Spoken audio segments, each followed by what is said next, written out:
இன்றைய சூழலில் இதயம் மற்றும் இதயம் சார்ந்த நோய்கள் நாளுக்கு நாள் அதிகரித்து கொண்டே வருகின்றது. எனவே இவற்றிலிருந்து நம் இதயத்தை நாம் எவ்வாறு பாதுகாத்துக் கொள்ளலாம் என்பதை பற்றி நம்மிடையே பகிர்ந்து கொள்ள வருகிறார் டாக்டர் சொக்கலிங்கம் அவர்கள். நாம் விடியலியமான நிகழ்ச்சியின் அடுத்த பகுதியாக வரவிருப்பது பல்லாண்டு வாழ்ந்திட. அன்பு நேயர்களே, காலை வணக்கம். போன வாரம் சொன்னேன், அந்த இதய ரத்தங்கள் அடைப்படுறது, அத்ரோஸ்க்ளரோசிஸ் எல்லாம். இந்த வாரம் அதை கொஞ்சம் டீட்டெயிலாக சொல்லணும்னு பார்க்குறேன். அது எதனால் வரப்போகுதுன்றதும் சொல்லணும்னு நினைக்கிறேன். உங்கள்கிட்ட சொன்னேன் நான், அந்த இதய இரத்த குழாய் அடைப்படுவது நம்மள 40 வயசு 60 வயசில் கழித்து வர்றதுன்னு நினச்சிடாதீங்க. 30 வயசில் கூட கிடையாது. 3 வயது 5 வயது குழந்தைகளுக்கே அது ஆரம்பமாகிறது. இந்த ஸ்லைடை பார்த்தோன்னு சொல்லுதில்ல, 3லேருந்து 5 வயதை. அது தடுக்கும் முறை என்னென்னா, மிக முக்கியமாக நான் பெற்றோர்கள் எப்படி வாழ போகிறோன்னு சொல்லி வாழ்ந்தோம்னா, குழந்தைகளை பார்த்து கற்றுக்கிட்டாவே போதும். அது இரத்த குழாயில் படியாது ரத்தம், கொலஸ்ட்ரால். லாஸ்ட் டைம் சொன்னதை ஒரு வீடியோவில் உங்களுக்கு எக்ஸ்பிளைன் பண்ண போகிறேன். இந்த அத்ரோஸ்க்ளரோசிஸ்ன்னா என்ன, இதய இரத்த குழாய் என்னன்னா, அடைப்புன்னா அத்ரோத்ராம்போசிஸ். இந்த வீடியோவில் பார்த்தா உங்களுக்கு இன்னும் போய் ஈஸியாக புரியும்னு நினைக்கிறேன். இந்த வீடியோவை நல்லா ஒத்து கவனிங்க. இந்த வீடியோவில் இதயம் எப்படி பம்ப் பண்ணுதுன்னு சொல்கிறோம். இதயம் மிக முக்கியமான உறுப்பு. மார்பு கோட்டில் இடது பக்கம் கொஞ்சம் சாய்வாக இருக்குதுன்னு சொல்கிறோம். இந்த க்ளோஸ்அப் வீடியோவில் பாருங்களேன். இதய இரத்த குழாயை உடைய இரத்த குழாயை பெருசாக்கி காட்டுறோம், ரொம்ப க்ளோஸ்அப்பில். அந்த இதய இரத்த குழாயில் உள்ளே பார்த்திங்கன்னா, இதய இரத்த குழாயில் ரத்தம் போயிட்டுருக்குது.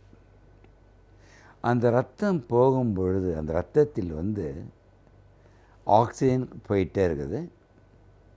அந்த ஆக்சிஜனோட எல்லாமே ஒயிட் செல், அதாவது வெள்ளை அணுக்கள், இரத்த அணுக்கள், சிகப்பு அணுக்கள், பிளேட்லெட்ஸ் எல்லாம் போகுது.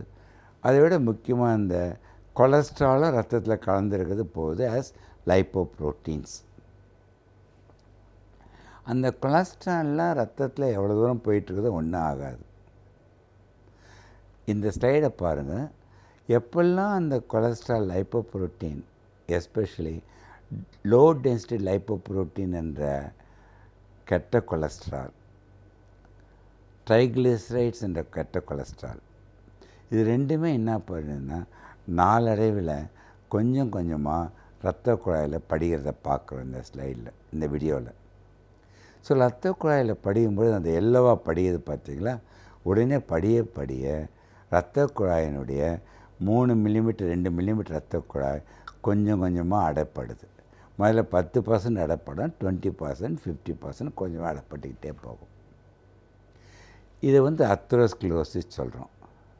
இந்த அடைப்பட்ட அந்த அத்ரோஸ்க்ளரோட்டிக்கில் அந்த இடத்துல பிளாக்கில் பார்த்திங்கன்னா ஒரு சின்ன எரோஷன் வருதுன்னு வச்சுங்க. எரோஷனோ ரப்சரோ அந்த பிளாக்கில் வந்த உடனே இந்த ஸ்லைடை அப்படியே பாருங்கள் வீடியோவில், அந்த பிளட்டு அந்த இடத்துல கிளாட் ஆகுது. அந்த பிளட்டு கிளாட் ஆகுது, 2 நிமிஷத்தில் கிளாட் ஆன உடனே இரத்த குழாய் 100க்கு 100 அடைப்படுது. அது அடைப்பட்டவுடன் மாரடைப்பு வருது. ஸோ இரத்த குழாய் அடையிறது அத்ரோஸ்க்ளரோசிஸ், ரத்தம் உறையிறது த்ராம்போசிஸ் ஆர் கிளாட்டிங் பேர்.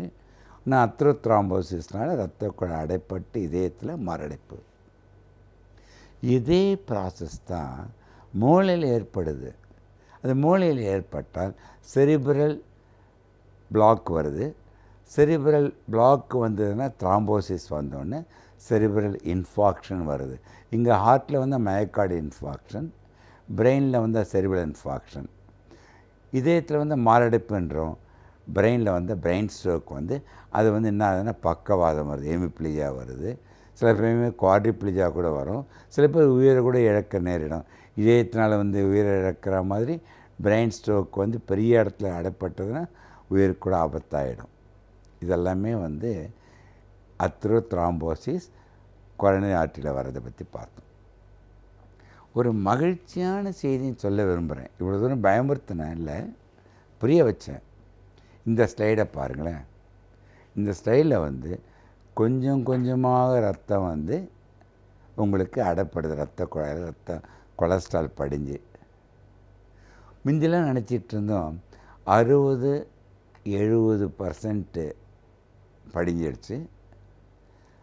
படிந்த உடனே பர்மனெண்ட்டு நினச்சிட்டு இருந்தாங்க. அது கிடையாது. 1 வருடம் இன்றிலிருந்து இந்த சொக்கலிங்கம் சொல்லுகின்ற வாழ்க்கை முறையை, எதிர்மறை வாழ்க்கை முறையை நேர்மறை வாழ்க்கை முறையாக மாற்றி, எதிர்மறை எண்ணங்களிலிருந்து நேர்மறை எண்ணங்களாக மாற்றி அமைத்து இன்றிலிருந்து வாழ கற்றுக்கொண்டால் 1 வருடத்தில், இந்த ஸ்லைடை அப்படியே பாருங்கள், எப்படி ரொட்டேட் ஆகி ரிவர்ஸ் ஆகிடுது பாருங்கள். இது ரிவர்ஷன் ஆஃப் அத்ரோஸ்க்ளோசிஸ். அது 99% அடைப்பு இருந்தாலும் 1 வருடத்தில் பூரணமாக குணம் அடைந்துவிடும் என்பதையும் ப்ரூவ் பண்ணப்பட்டதை இங்கே வந்து நான் பதிவு செய்கிறேன். நிறைய பேர் நினச்சிக்கிட்டாங்க, முந்தில் நாங்களும் நினச்சோம், சயின்டிஃபிக்காக 15 வருடங்களுக்கு முன்பு அடைப்புன்னு வந்தால் பர்மனெண்ட் நினச்சிட்டு இருந்தோம். அந்த அடைப்பு பர்மனெண்ட் இல்லை என்பதை இப்போ கண்டுபிடிக்கப்பட்ட உண்மையை இங்கே நான் பதிவு செய்ய விரும்புகின்றேன். இதுதான் மிக முக்கியமானது. ஸோ இந்த அடைப்பு என்பது பர்மனெண்ட் கிடையாது. இது அடைப்பு வருவதற்கு காரணம் எதிர்மறை எண்ணங்கள், எதிர்மறை வாழ்க்கை முறை, அதனால் அடைப்பு வருது. அதை மாற்றி அமைத்து கொண்டு நேர்மறை எண்ணங்கள், நேர்மறை வாழ்க்கை முறையை மாற்றி அமைக்கப்படுது. இந்த HDL என்ற cholesterol, good cholesterol, high density lipoprotein என்ற கொலஸ்ட்ரால் கூடிவிட்டு என்டார்ஃபின் என்ற ஹார்மோன் சுரக்கும் பொழுது அந்த படிந்த கொலஸ்ட்ராலை அதிலிருந்து எடுத்து அந்த இரத்த குழாயை சீராக்குகின்ற சக்தி உங்கள் மனதினால் மட்டும் உண்டு, வாழ்க்கை முறையினால் மட்டும் உண்டு. ஸோ இனிமேல் இந்த அடைப்பு வந்துருச்சுன்னு கவலைப்பட வேண்டாம். இதே தான் நான் சொல்கிறேன். பைபாஸ் சர்ஜரியோ ஸ்டென்ட்டோ பண்ணிக்கிட்டு வாழ்க்கை முறையை மாற்றி அமைக்கலைன்னா மறுபடியும் அது அனைத்தும் பயனிட்டு போயிடும். ஏன்னா அந்த ஸ்டென்ட்டுக்கு மேலேயோ கீழே பிளாக் வரலாம், அது பர்மனெண்ட் க்யூர் கிடையாது. அதை பற்றி அப்புறம் சொல்ல போகிறேன். இப்போ ஒன்றுன்னு சொல்கிறேன், இந்த அடைப்பு வருதுன்னு சொன்னீங்களே, 60-70% ரத்தக்குழாய் அடைப்பு வந்த உடனே அத்ரோஸ்க்ளோசிஸ். எப்போ மாரடைப்பு வரும்னா, அந்த அடைப்பு 100% அடைப்பு வந்தால் தான் மாரடைப்பு. 99% அடைப்பு இருந்தால் கூட 1% ரத்த குழாய் போனால் கூட இயற்கையின் அமைப்பில் அவனுக்கு மாரடைப்பு வராது. அதுதான் முக்கியமானது. சில பேர் 70%-80% அடைப்பு வந்துடுச்சுன்னு கவலைப்பட்டு இன்னும் அடைப்பு அதிகமாகும் தவிர அடைப்பு குறையாது. எந்த நிலையிலும் நீங்கள் மருத்துவரிடம் தெரிந்து புரிந்து கொண்டு வருவதற்கு காரணம் உங்கள் மனநிலை தான், உங்கள் வாழ்க்கை முறை தான் என்று புரிந்து அதை பற்றி கவலைப்படாமல் கண்டுபிடித்ததுக்காக நீங்கள் கடவுளுக்கோ இயற்கைக்கோ உங்களுக்கோ நன்றியை சொல்லி வாழ்க்கை முறையை மாற்றி அமைக்கும் பொழுது அது பூரணமாக குணமடைகின்ற சக்தியை நீங்களே பெற வேண்டும் என்பது தான் என்னுடைய உள்நோக்கமும் கருத்தும் கூட. சமூகத்தில் நன்மைகள் எவை, தீயவைகள் எவை என்று நாம் எவ்வாறு அறிந்து வாழ கற்றுக்கொள்ளலாம் என்பதை பற்றி நம்மிடையே பகிர்ந்து கொள்ள வருகிறார் எழுத்தாளர் மனுஷபுத்திரன் அவர்கள். நாம் வீடியோலேயே வா நிகழ்ச்சியின் அடுத்த பகுதியாக வரவிருப்பது தீதும் நன்றும்.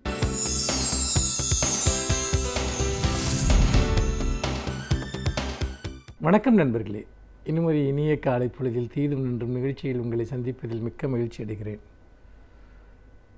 சமூகத்தில் அறிவியல் மனப்பான்மையை வளர்ப்பதுதான் ஒரு அரசினுடைய அல்லது ஒரு கல்வி அமைப்பினுடைய முதன்மையான கடமையாக இருக்க முடியும்.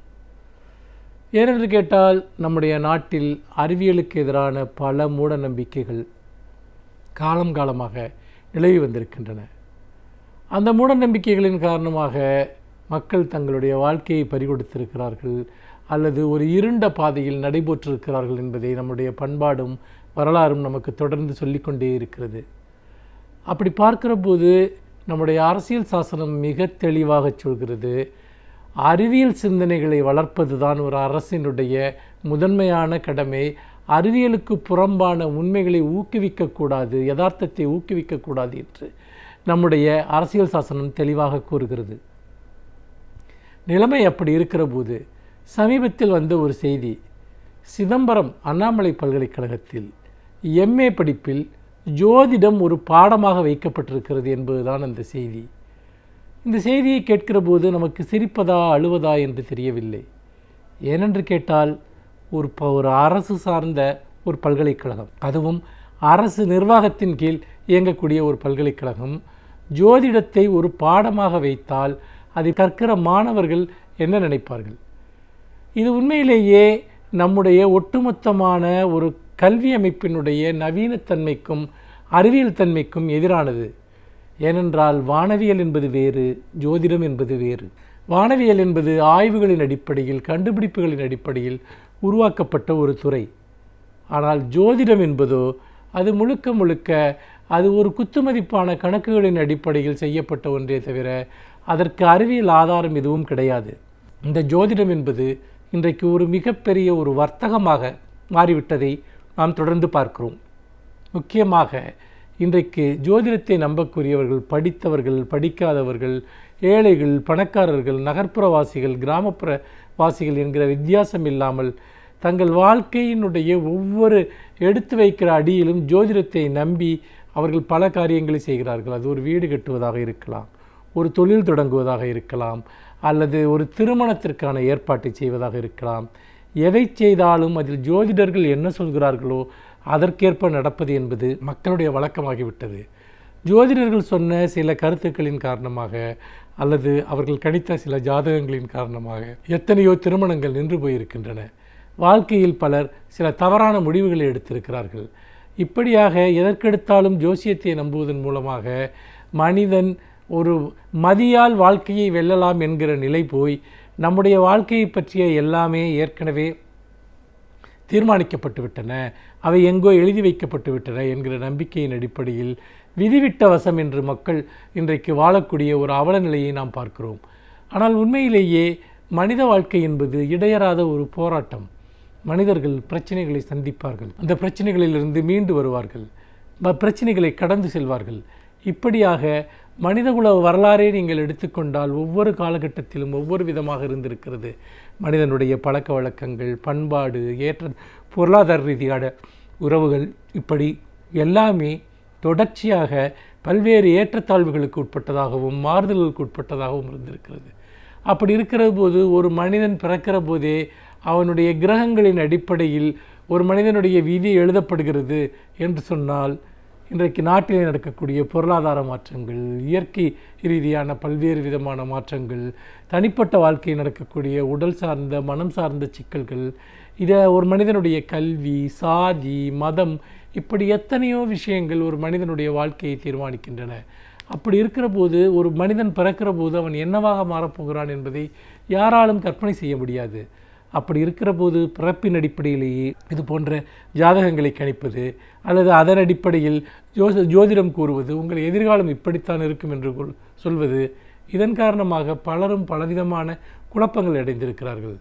ஆனால் நாம் சமீபத்தில் பார்த்தோம், பல பிரபலமான ஜோதிடர்கள் சொன்ன பல உண்மைகள் கூட பொய்த்து போயின என்பதை. இப்பொழுதெல்லாம் ஜோதிடர்கள் தேர்தல் முடிவுகளை பற்றி கூறுகிறார்கள், தலைவர்களுடைய உடல்நலம் பற்றி கூறுகிறார்கள், என்னென்னவோ கூறுகிறார்கள், இயற்கை பேரிடர்களை பற்றி கூறுகிறார்கள். அவர்கள் சொன்ன இத்தனைக்கும் அவர்கள் மிக பிரபலமாக மதிக்கப்படக்கூடிய ஒரு ஜோதிடர்கள். ஆனால் அவர்கள் தொலைக்காட்சிகளிலோ அல்லது மற்ற ஒரு ஊடகங்களிலோ சொல்லக்கூடிய அந்த கருத்துக்கள் எல்லாம் எதுவும் பலிக்காத ஒரு நிலையில் ஜோதிடத்தை கொண்டு போய் ஒரு பாடத்திட்டத்தில் வைப்பது, அதை கற்றுக் கொடுப்பது என்பது எவ்வளவு பெரிய அறிவீனமான ஒரு செயல் என்பதை நாம் நினைத்து பார்க்க வேண்டும். பகுத்தறிவும் அறிவியல் சிந்தனையும் மட்டும்தான் நம்மை மேலும் மேலும் ஒரு சிறந்த மனிதர்களாக மாற்றுமே ஒழிய, போராடக்கூடிய மனிதர்களாக மாற்றுமே ஒழிய, ஜோதிடம் போன்ற மூட நம்பிக்கைகளை வளர்ப்பதன் மூலமாக சமூகத்தில் அறியாமையினுடைய இருளை வளர்க்கிறோம், அறிவியலுக்கு புறம்பான சிந்தனைகளை வளர்க்கிறோம். அறிவியல் தன்மைக்கு தரக்கூடிய நன்மைகளை விடுத்து ஜோதிடம் போன்ற மூடநம்பிக்கைகளின் அடிப்படையிலான கருத்துக்களை நாம் நம்புவதன் மூலமாக நம்முடைய வாழ்க்கையை நாமே இருட்டாக்கிக் கொள்கிறோம். அதை அரசே ஒரு கல்வி திட்டத்தில் செய்வது அவமானகரமானது. பாரதிய ஜனதா 2001 ஆட்சியில் இருந்தபோது அப்பொழுது அமைச்சராக இருந்த முரளி மனோகர் ஜோஷி தான் ஜோதிடத்தை ஒரு அறிவியலாக அறிவித்தார். இன்று மீண்டும் பாஜக ஆட்சிக்கு வந்திருக்கிற சூழ்நிலையில் தமிழ்நாட்டிலும் பகுத்தறிவு வளர்ந்த தமிழகத்தில் ஜோதிடம் பாடத்திட்டத்தில் இடம்பெறுவது தமிழகம் கண்டு கொண்டிருக்கக்கூடிய அரசியல் ரீதியான வீழ்ச்சியின் அடையாளம் என்றே நான் நினைக்கிறேன். மீண்டும் ஒரு புதிய சிந்தனையோடு உங்களை சந்திக்கிறேன். நன்றி, வணக்கம். பல்வேறு துறைகளில் பல சாதனைகளை படைத்த வல்லுநர்கள் அவர்களுடைய அனுபவங்களை நம்முடன் பகிர்ந்து கொள்ளும் போது அது நமக்கு சிறந்த வழிகாட்டுதலாக அமைகின்றது. அந்த வகையில் இன்றைய சிறப்பு விருந்தினர் யார் என்பதை பற்றியும் அவர்கள் என்ன செய்திகளை நம்முடன் பகிர்ந்து கொள்ளப் போகிறார்கள் என்பதையும் பார்க்கலாம். நாம் விடையிலே வா நிகழ்ச்சியின் அடுத்த பகுதியாக வரவிருப்பது சிறப்பு விருந்தினர் பகுதி.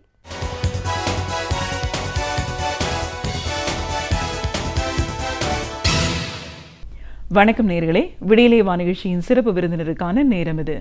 இன்றைய சிறப்பு விருந்தினர் திராவிட கழகத்தின் வெளியுறவு செயலாளர் திரு வி குமரேசன். ஒரு கழகத்தோட வெளியுறவு செயலாளர் அப்படிங்கிற முறையில் இன்னைக்கு இருக்கிற அரசியல் சூழல் எப்படி இருக்கு, தமிழக அரசாங்கத்தோட செயல்பாடுனால மக்கள் எந்த அளவுக்கு பாதிக்கப்பட்டிருக்காங்க, ஒரு மாற்றம் தேவைன்னு ஏன் விரும்புகிறாங்க, அந்த மாற்றத்தை யார் கொடுக்க முடியும், இப்படி பல விஷயங்களை நம்ம அவர்கிட்ட கேட்டு தெரிஞ்சுக்கலாம். வணக்கம் சார். வணக்கம். திராவிடர் கழகத்தின் வெளியுறவு செயலாளராக முதல்ல எங்கள் நிகழ்ச்சிக்கு உங்களை நாங்கள் வரவேற்கிறோம் சார். ஒரு ஒரு அமைப்போட ஒரு கழகத்தோட வெளியுறவு செயலாளர் அப்படிங்கிற முறையில் இன்னைக்கு சமூகத்தில் நடக்கிற பல பிரச்சனைகளை நம்ம பார்த்துக்கிறத தாண்டி ஒரு அரசாங்கம் எப்படி செயல்படுது, எப்படி செயல்படணும், அதோட மெத்தனை போக்காக நடந்துக்கிறதுனால இன்னைக்கு மக்கள் எவ்வளோ தூரம் பாதிக்கப்பட்டிருக்காங்க, பழைய விஷயங்கள் எல்லாம் நம்ம மறுபடியும் திருப்பி கொண்டு வர வேண்டிய ஒரு அவசியத்தில் இருக்கோமோ. ஹிந்தி திணிப்பு நம்ம பார்க்குறோம், முன்னாடியெல்லாம் அதற்கான எதிர்ப்பு போராட்டங்கள்லாம் முன்னாடி எப்படி நடந்துச்சு, இன்னைக்கு அதெல்லாம் மறுபடியும் மக்களுக்கு ஞாபகப்படுத்தணுமோ, சமூக நீதியோட முக்கியத்துவம் என்ன, அதுக்காக எவ்வளோ பேர் போராடி இருக்காங்க, அதெல்லாம் இன்னைக்கு இருக்கிற தலைமுறைக்கு நம்ம எடுத்து சொல்ல வேண்டிய அவசியத்தில் இருக்குமோ அப்படின்ற ஒரு எண்ணமும் ஏற்படுது. மத்திய மாநில அரசாங்கம் ஒன்றுபட்டு செயல்படணும், அப்பதான் மக்களோட நலன் காப்பாற்றப்படும்னு தமிழக அரசு சொல்லுது. ஆனா அப்படி சொல்ற ஒவ்வொரு விஷயமும் மத்திய அரசாங்கம் நமக்கு எதிராக செய்யக்கூடிய பல விஷயங்களுக்கு மாநில அரசு துணை போகிற ஒரு சூழலை தான் இன்னைக்கு நம்ம பார்த்துட்டு இருக்கோம். எல்லா இடங்கள்லையும் எல்லா தளங்கள்லையும் ஒரு போராட்டங்கள் அப்படிங்கிற மாதிரி ஒரு சூழல்ல தான் இன்னைக்கு தமிழக மக்கள் இருக்காங்க. அப்படின்னும் போது இந்த நிலைக்கு காரணம் யாரு, இதை எப்படி மாற்ற முடியும், யார் மாற்ற முடியும், இப்படின்ற ஒரு கேள்வியும் வருது. ஸோ ஒரு கழகத்தோட வெளியுறவு செயலாளர் அப்படிங்கிற முறையில் உங்களுடைய பார்வையில் இன்னைக்கு இருக்கிற சூழல் சார்ந்த நிறைய விஷயங்களை எங்கள் நேர்களோடு நீங்கள் முழுமையாக பகிர்ந்துக்கணும் சார். இன்னைக்கு நிறைய தினம் ஒரு செய்தி பார்க்குறோம், மத்திய அரசாங்கத்தை பொறுத்த வரைக்கும் தினம் ஒரு கொள்கை முடிவுகள் எடுக்கிறாங்க, அதை வெளியிடுறாங்க அப்படின்ற ஒரு சூழல்ல முதல்ல தமிழகத்தை பொறுத்த வரைக்கும் தமிழக மக்களோட நிலை இன்னைக்கு எப்படி இருக்கு? தமிழக மக்கள் மாநில அரசாலும் மத்திய அரசாலும் ஆளப்படுகிறார்கள். இது ஜனநாயக நாடு. ஆனால் தமிழ்நாட்டை பொறுத்தளவிலே கடந்த ஓராண்டு காலமாக, இன்னும் சொல்லப்போனால் அதற்கு முன்பாக இருந்து கலைஞர் அவர்கள் முதலமைச்சராக இருந்தார், அடுத்து எம்ஜிஆர் அவர்கள், அடுத்து ஜெயலலிதா அம்மையார், அவருடைய கட்சியை சார்ந்தவர்கள் இன்றைய தினம் ஆட்சியில் இருக்கிறார்கள். தமிழ்நாட்டை பொறுத்தளவிலே அறிஞர் அண்ணா அவர்கள் தலைமையில் அரசு அமைக்கப்பட்டு 50 ஆண்டு நிறைவாகிறது. எந்த அண்ணா தலைமையிலே ஆட்சி அமைக்கப்பட்டதோ அந்த அண்ணாவின் உருவத்தை கட்சி கொடியிலே பொறித்தவர்கள் ஆட்சி நடத்துவதாக சொல்லியிருக்கிறார்கள். உண்மையில் அது ஆட்சி அல்ல, வெறும் காட்சி தான். எந்த நோக்கத்திற்காக, சீரிய நோக்கத்திற்காக திராவிடர் இயக்கம் துவக்கப்பட்டதோ, எந்த ஒரு லட்சியங்களுக்காக திராவிட முன்னேற்றக் கழகம் ஆட்சிக்கு வந்ததோ, அடுத்து பொறுப்புக்கு வந்த காலகட்டத்தில் அதனுடைய கொள்கைகள் படிப்படியாக நீர்த்து போகக்கூடிய அளவிலே ஒரு வகையிலே சொல்லப்போனால் திட்டமிட்டு செயல்படுத்தப்பட்டு வருகிறது. அதனுடைய உச்சக்கட்டம்தான் இப்பொழுது தமிழ்நாட்டை பொறுத்தளவிலே ஆட்சி நடத்தி கொண்டிருக்கிறார்கள், காட்சியை காட்டிக் கொண்டிருக்கிறார்கள்.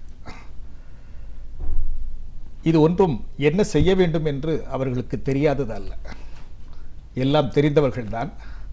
இருந்தாலும் பதவி சுகம், அதிகார மமதை, இதன் அடிப்படையிலே நாட்களை கடத்தி செல்ல வேண்டும் என்றுதான் நினைக்கிறார்களே தவிர மக்களின் தேவை அறிந்து அவர்களுடைய இன்னல்களை புரிந்து கொண்டு ஆவண செய்ய வேண்டும் என்ற அணுகுமுறை கூட இன்றைய ஆட்சியாளர்களிடம் இல்லை.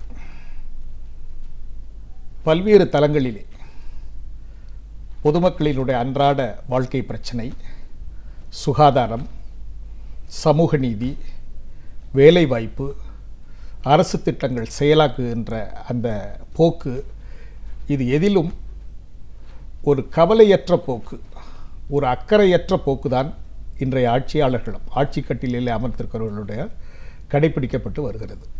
ஆட்சி கட்டிலில் இருப்பவர்களை விட மக்களை அன்றாடம், ஆட்சியின் ஜனநாயக நாட்டிலே ஆட்சியில் உள்ளவர்கள் அன்றாடம் மக்களை சந்திக்க வேண்டும். ஆனால் தமிழ்நாட்டை பொறுத்தளவிலே ஆட்சியில் இருப்பவர்களை விட எதிர்க்கட்சி வரிசையிலே அமர்ந்திருக்கக்கூடியவர்கள்தான், குறிப்பாக சொல்ல வேண்டும் என்றால் திராவிட முன்னேற்றக் கழகத்தின் செயல் தலைவர், எதிர்க்கட்சி தலைவராக இருக்கக்கூடிய தளபதி மு.க. ஸ்டாலின் அவர்கள்தான் மக்களை பொறுப்பாக, அதிகாரம், ஆளுகின்ற அதிகாரம் தன்னுடைய கையிலே இல்லாவிட்டாலும் கூட அன்றாடம் மக்களை சந்தித்து மக்களுடைய பிரச்சனைகளை அரசுக்கு சொல்லிக் கொண்டு வருகிறார். அது குறித்து எந்த அக்கறையும் இந்த அரசு எடுக்கவில்லை. இந்த மாநில அரசு, மாநில அரசை பொறுத்தளவிலே முழு அதிகாரம் படைத்தது என்று சொல்லிவிட முடியாது. இந்திய அரசியலமைப்பு சட்டத்தை பொறுத்தவரை மத்திய அரசிடம் அதிகாரம் இருக்கிறது. இரண்டும் இணைந்துதான் மக்களுக்கு நல்லது செய்ய வேண்டும். எங்கெங்கு அழுத்தம் கொடுக்க வேண்டியமோ மத்திய அரசுக்கு அழுத்தம் கொடுத்துத்தான் ஆக வேண்டும். எங்கெங்கு எதிர்க்க வேண்டுமோ அதை எதிர்த்துத்தான் ஆக வேண்டும். இந்த இரண்டு போக்கும் இல்லாமல் மத்திய அரசு சொல்வதற்கு எல்லாம் தலையை ஆட்டிவிட்டு எந்த ஒரு மாநில மக்களின் மீது அக்கறை எதுவும் இல்லாத ஒரு போக்குதான் இன்றைய ஆட்சியாளர்களிடம் இருக்கிறது. மக்களோட தேவைகளை முழுமையாக பூர்த்தி செய்ய வேண்டியது மாநில அரசாங்கத்தோட அடிப்படை அது கடமை அப்படின்னு நம்ம சொல்கிறோம். இன்னைக்கு குடிக்கிற தண்ணீர்லேருந்து சுகாதாரம், இன்னைக்கு டெங்கு ஃபீவர் எல்லா இடத்துலையும் பரவி இருக்கிறத பார்க்குறோம். ஆனால் சுகாதார சீர்கேடு ஒரு முக்கியமான காரணம் அப்படிங்கிறதையும் நம்ம சொல்கிறத பார்க்குறோம். இந்த ஒரு சூழலில் உணவு, இருக்க இடம், இந்த மாதிரியான ஒரு அடிப்படை தேவைகளை கூட ஒரு பூர்த்தி செய்யாத ஒரு நிலையில் இன்னைக்கு தமிழக அரசு செயல்பட்டு இருக்கு. ஆனால் அவங்களுடைய பேச்சு எல்லாமே எல்லா விஷயங்களையும் நம்ம பூர்த்தி செய்துட்டோம், அவங்களுடைய தேவைகள் எதுவுமே இல்லை, பாதிப்பு எதுவும் இல்லை அப்படிங்கிற மாதிரியான ஒரு அறிக்கைகளாம் வெளியிட்டு இருக்காங்க. ஸோ இந்த மாதிரியான ஒரு சூழலை ஒரு கட்சியோட ஒரு வெளியுறவு செயலாளர் அப்படிங்கிற முறையில் நீங்கள் எப்படி பார்க்குறீங்க? மேடையிலே வேணாமல் சொல்லலாம், நாங்கள் கொடுத்த வாக்குறுதிகளை எல்லாம் நிறைவேற்றிவிட்டோம் என்று இன்றைய முதலமைச்சர் சொல்லலாம். ஆனால் நடைமுறை உண்மை அதுவல்ல. இவ்வளவு தொழில்நுட்பம், மருத்துவ தொழில்நுட்பங்கள் வளர்ந்த ஒரு காலகட்டத்திலே டெங்கு காய்ச்சல் பரவலாக அனைத்து மாவட்டங்களிலும் இருக்கிறது. இப்படி டெங்குவால் பாதிக்கப்பட்ட மக்கள் பாதிக்கப்பட்டுள்ளார்கள் என்பதை ஒத்துக்கொள்வதற்கே இந்த அரசுக்கு தயக்கமாக இருந்தது. அதை பார்ப்பதற்கு மத்தியிலிருந்தெல்லாம் அமைச்சர்கள் வந்தார்கள் என்றால் எங்கள் வீட்டுக்காரரும் கச்சேரிக்கு போகிறார் என்பதை போல ஒரு அடையாளத்திற்கு ஒவ்வொரு இடங்களுக்கும் பார்வையாளராக சென்று விட்டு திரும்பி இருக்கிறார்களே ஒழிய ஆக்கரீதியாக செய்ததை போல் தெரியவில்லை. தமிழ்நாட்டு அமைச்சர்களை பொறுத்தால் அவர்கள் தமிழ்நாட்டிற்கு அமைச்சர்கள், ஆனால் ஒரு குறிப்பிட்ட மாவட்டத்தை சார்ந்தவராக இருக்கலாம். அந்த அமைச்சர் என்ன நினைக்கிறார், அந்த மாவட்டத்துக்கு மாத்திரம் அமைச்சர் என்ற அளவிலே எங்கள் மாவட்டத்தில் டெங்கு காய்ச்சல் வரவில்லை, இந்த விவாதத்தில் தான் ஈடுபட்டுள்ளாரே தவிர உண்மையிலே தமிழ்நாட்டு மக்களிடமிருந்து ஒரு அக்கறை காட்டி அதற்கு உரிய ஆவணங்கள் எதுவும் செய்ததாக இதுவரை தெரியவில்லை. ஒரு அடிப்படை ஆட்சி மக்களுடைய முன்னேற்றத்திற்கு செய்ய வேண்டிய பணிகள் நிறைய இருக்கின்றன. அன்றாடம் மக்களை பாதிக்கக்கூடிய சுகாதார அடிப்படையிலே மக்களுடைய நல்வாழ்வை பாதிக்கின்ற வகையிலே ஒரு நோய் அறிகுறி தென்பட்டது என்று சொன்னால் அதற்கு உடனடியாக நடவடிக்கை எடுக்க வேண்டியது மாநில அரசு. துரிதமாக செயல்படவில்லை. உண்மையில் அந்த தாக்குதல் இருக்குது என்பதை ஒத்துக்கொள்வதற்கே அவர்களுக்கு சற்று தாமதமாகும். இது எப்படி உண்மையான அக்கறை உள்ளவர்களாக இந்த ஆட்சியாளர்கள் இருக்க முடியும்? இவர்கள் நடவடிக்கை எடுத்துவிட்டு போதாததுக்கு மத்திய சர்க்காருடைய உதவியை, நிதி உதவியை பெற்று நடவடிக்கை எடுக்கக்கூடிய நிலைமையிலே அவர்கள் இருக்கிறார்கள். அது குறித்த எந்த சிந்தனையும் அவர்களிடம் இல்லை. இதுதான் இன்றைய உண்மை நிலை.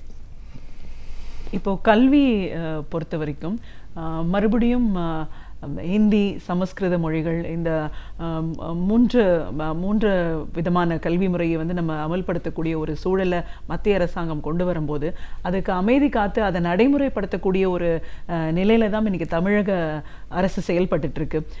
தமிழ் அப்படிங்கிறத தமிழ்நாட்டில் தமிழோட முக்கியத்துவம் என்ன, அதோட கல்வியோட அவசியம் என்ன அப்படிங்கிறதெல்லாம் வலியுறுத்தி சொல்ல வேண்டிய மாநில அரசு ஹிந்தி, சமஸ்கிருத மொழிகளுக்கு வரவேற்பு கொடுக்குற விதமாக இன்னைக்கு செயல்பட்டுட்டு இருக்கு. இதை எப்படி பார்க்குறீங்க? ஏன்னா ஒரு காலகட்டத்தில் இந்தி எதிர்ப்பு போராட்டத்துக்கெல்லாம் தமிழக அரசுக்கான வரலாறு இருக்கக்கூடிய ஒரு சூழல்ல இன்னைக்கு இப்படி இந்த மாதிரியான ஒரு கல்வி முறை என்ன மாதிரியான ஒரு மாற்றத்தை ஏற்படுத்தும்? இந்த இந்தி திணிப்பு என்பது தமிழ்நாட்டை பொறுத்தளவு சற்று வினோதமானது. இந்தி எதிர்ப்பு என்று சொல்லலாம். திராவிடர் கழகத்தின் தலைவர் ஆசிரியர் வீரமணி அவர்கள் சொல்லுவார்கள், அவர் opposition to Hindi is slightly older than Hindi itself. இன்றைக்கு இந்தி இங்கே திணிக்கப்படுகிறது எதன் அடிப்படையிலே? இந்திய அரசியலமைப்பு சட்டத்தின் அடிப்படையிலே இந்தி திணிக்கப்படுகிறது. ஆனால் தமிழ்நாட்டை பொறுத்தளவிலே அதற்கு முன்பாக இருந்தே இந்தி எதிர்க்கப்பட்ட வரலாறு உண்டு. இந்தி என்று சொல்லும் பொழுது உள்நோக்கம் சமஸ்கிருதத்தை திணிக்க முடியவில்லை என்பதற்காக தற்காலிகமாக இந்தியை திணித்ததுதான் அந்த வரலாறு. திராவிடர் இயக்கத்தை சார்ந்த பல்வேறு அரசியல் கட்சிகள் இந்த தமிழ்நாட்டை ஆண்டு கொண்டிருக்கலாம்.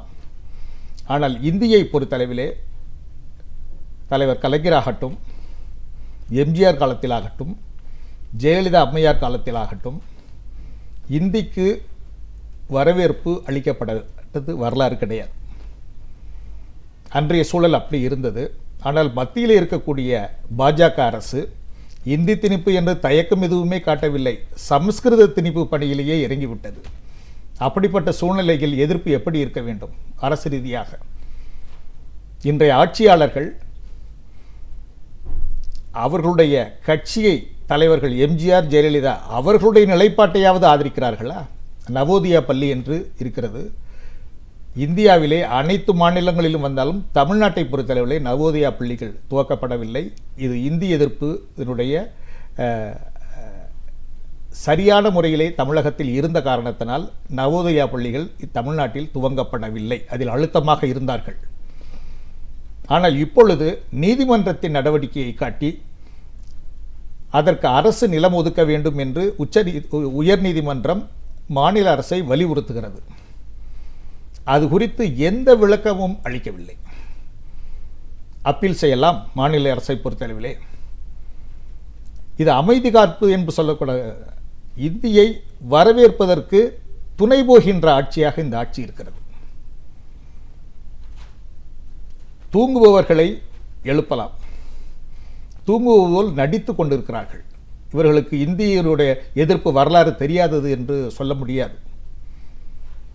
தொன்று தொடர்ந்து இந்த மண்ணிலே மற்ற மாநிலங்களுக்கு இல்லாத பொறுத்தளவிலே இந்தி எதிர்ப்பு என்பதை பொறுத்தளவு தனித்த வரலாறு தமிழ்நாட்டிற்கு ஒன்று. தந்தை பெரியார் அவருடைய காலத்தில் 1938 ஆரம்பிக்கப்பட்டு ஒவ்வொரு காலகட்டத்திலும் இந்தி தடுக்கப்பட்டு வந்துள்ளது. அந்த சூழ்நிலைகளெல்லாம் மாறி இன்றைய தினம் அமைதி காத்து இந்திக்கு ரத்தன கம்பளம் விதிக்கின்ற ஒரு சூழலைத்தான் இந்த ஆட்சி எதிர்பார்த்து கொண்டு இருக்கிறது. மத்திய அரசு எதிர்பார்ப்பது என்பது வேறு. மாநில அரசு குறைந்தபட்சம் ஒரு எதிர்ப்பு கூட தெரிவிக்கவில்லை. அமைதி என்பதால் மௌனம் சம்மதத்திற்கு அறிவுன்றிய அளவிலே அதை வரவேற்கக்கூடிய நிலைமையில் தான் இந்த மாநில அரசு இருக்கிறது. இது கடுமையாக எதிர்க்கப்பட வேண்டும். இன்னும் இந்திய எதிர்ப்பை பொறுத்தவரை சமஸ்கிருத எதிர்ப்பு என்று வரும்பொழுது ஒரு மொழியினுடைய திணிப்பு என்பதை விட ஒரு ஆதிக்கத்தின் அடையாள சின்னமாக சமஸ்கிருதம் வருகிறது. அது எதிர்க்கப்பட வேண்டியது ஒன்று. அது கடந்த காலங்களில் இருப்பதை போல அல்லாமல் இன்னும் வலிமையாக எதிர்க்கப்பட வேண்டும். இந்த வலிமையாக எதிர்க்கக்கூடிய அவசியத்தில் இருக்கிற இந்த சூழல்ல நம்ம மறுபடியும் சமூக நீதி, சமத்துவம் இதெல்லாம் திருப்பி இன்னைக்கு இருக்கிற இளைய தலைமுறைகளுக்கு எடுத்து சொல்ல வேண்டிய ஒரு கட்டாயத்தில் இருக்கும். முன்னாடி இந்த மாதிரியான ஒரு ஆதிக்க சமுதாயம் ஆட்சி நடத்திய காலகட்டத்தில் என்ன மாதிரியான ஒரு பாதிப்புகள் தாழ்த்தப்பட்ட சமுதாயத்துக்கு ஏற்பட்டுச்சு, இன்னைக்கு அதையெல்லாம் கடந்து ஓரளவுக்கு ஒரு தலைமுறை 2 தலைமுறை கல்வி கற்றிருக்காங்க, ஒரு மேலே வந்திருக்காங்கன்ற ஒரு இந்த நிலையில் இன்னைக்கு மறுபடியும் பழைய நிலைக்கே தள்ளப்பட்டுருவாங்களோன்ற ஒரு பயம் இன்னைக்கு ஏற்படக்கூடிய ஒரு சூழல்ல தான் நம்ம இன்னைக்கு இருக்கோம். இந்த நேரத்துல சமூக நீதிக்காக போராடிய பல தியாகிகள், பெரிய வரலாறு தமிழகத்தை பொறுத்த வரைக்கும் இருக்கு. இன்னைக்கு அதை நம்ம ஏன் மறுபடியும் கொண்டு வர வேண்டிய அவசியத்துல இருக்கோம்? எப்படி நம்ம கொண்டு போய் சேர்க்க முடியும்? சமூக நீதியை பொறுத்தளவிலே தமிழ்நாட்டுக்கு ஒரு தனித்துவ வரலாறு உண்டு. இன்னும் சொல்லப்போனால் வடபுலத்து தலைவர்கள் எல்லாம் தமிழ்நாட்டை பொறுத்தளவிலே சமூக நீதி தத்துவத்தின் தலைநகரம் தமிழ்நாடு என்று சொல்வார்கள். இந்திய நாட்டுக்கே ஒரு வழிகாட்டிய பெருமை தமிழ்நாட்டிற்கு உண்டு. அரசியலமைப்பு சட்டத்திலே முதல் சட்ட திருத்தத்தின் மூலமாக கல்வி என்பது ஒடுக்கப்பட்ட மக்களுக்கும் இடஒதுக்கீடு வழங்கப்பட வேண்டும் என்ற ஒரு அவசியம் தமிழ்நாட்டில் தந்தை பெரியார் அவர்கள் அன்று தொடங்கி வைத்த போராட்டத்தின் காரணமாக ஏற்பட்டது. அதை தொடர்ந்து பல்வேறு கட்டங்களிலே பச்சை தமிழர் காமராஜர் ஆட்சி காலத்திலே, அதற்கு முன்பாக ஓமந்தூர் ராமசாமி ரெட்டியார் காலத்திலே, கலைஞர்களுடைய ஆட்சி காலத்தில் அதிகபட்சமாக இடஒதுக்கீடு இருக்க வேண்டும் என்ற வரலாற்றை ஏற்படுத்தியது இந்த திராவிடர் இயக்கம். பிடிக்கதோ பிடிக்கலையோ அது வேற விஷயம். கொள்கை ஈடுபாடு செய்கிறார்களோ செய்யவில்லையோ அது வேற விஷயம். தமிழ்நாட்டை பொறுத்தளவிலே சமூக நீதி தத்துவத்தினோடு ஒத்துதான் போக வேண்டும். அதை வேறு மாதிரியாக கொண்டு வரக்கூடிய சூழல்கள் எல்லாம் இன்றைக்கு உருவாகின. மருத்துவக் கல்லூரி என்பதை எட்டாக்கணியாக இருந்தது. நீதி கட்சி ஆட்சி காலத்திலே சமஸ்கிருதம் கற்றிருந்தால்தான் மருத்துவக் கல்லூரியிலே அனுமதி கிடைக்கும் என்ற ஒரு நிலையெல்லாம் இருந்தது. நீதி கட்சி ஆட்சி அந்த அரசு உத்தரவை நீக்கி சமஸ்கிருதம் தெரியாதவர்களும் மருத்துவக் கல்லூரியிலே படிக்கலாம் என்ற ஒரு சூழ்நிலையை கொண்டு வந்தார்கள். அப்படிப்பட்ட ஒரு பாரம்பரியம் மிக்கது திராவிடர் இயக்கம். ஆனால் இன்றைய தினம் அதை போல நுழைவுத் தேர்வு என்பதை ஒன்று கொண்டு வந்து ஒடுக்கப்பட்ட மக்கள், கிராமத்துப்புறத்து மக்கள், ஏழை எளிய மக்கள் மருத்துவக் கல்லூரி படிப்பதற்கு அனுமதி கிடைக்காத ஒரு சூழ்நிலையை உருவாக்கி வருகிறார்கள். இந்த நுழைவுத் தேர்வு என்பது எம்ஜிஆர் அவர்களால் கொண்டு வரப்பட்டாலும் அதிமுக ஆட்சியில் ஜெயலலிதா அம்மையார்கள் இருக்கும் பொழுதே வேண்டாம் என்று முடிவெடுக்கப்பட்டது. சட்ட ரீதியாக அவர்கள் உரிய நடவடிக்கை எடுக்கவில்லை. கலைஞர் அவர்கள் தான் அதற்காக ஒரு நிபுணர் குழுவை ஏற்படுத்தி நுழைவுத் தேர்வு தேவையில்லை என்று சட்டம் இயற்றி குடியரசுத் தலைவரின் ஒப்புதலோடு அந்த சட்டம் தமிழ்நாட்டிலே செயல்பட்டு கொண்டிருந்தது. எந்த தொழிற்கல்விக்கும் நுழைவுத் தேர்வு என்பதே தேவையில்லை என்ற சூழ்நிலை தான் தமிழ்நாட்டிலே இருக்கிறது.